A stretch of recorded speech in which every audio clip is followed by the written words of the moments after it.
Adegan pertama diperlihatkan seekor rubah putih yang tengah berlari menghindari kejaran para pasukan yang mengincar batu pusaka yang ia bawa. Namun karena sudah terkepung, rubah tersebut memutuskan untuk meledakkan dirinya sendiri.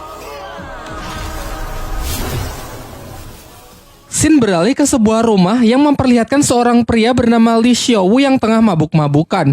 Hal ini karena pada 6 tahun yang lalu ia gagal mengalahkan petarung dari klan lain dalam sebuah turnamen antar klan yang membuatnya depresi selama bertahun-tahun.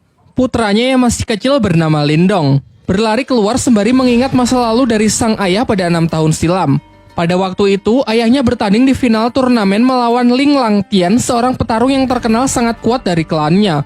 Namun ayahnya yang memikul harapan besar sayangnya bisa dikalahkan hanya dengan sekali serangan saja.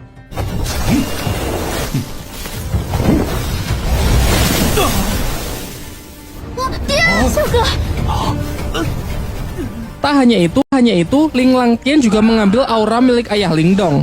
Singkat cerita, beberapa tahun pun telah berlalu dan Lindong kini telah tumbuh remaja.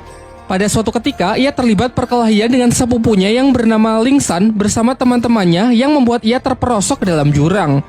Dirinya yang sudah terbaring lemas secara kebetulan darahnya menetesi sebuah batu pusaka peninggalan rubah di awal film, membuat batu itu hancur dan ia pun terjatuh.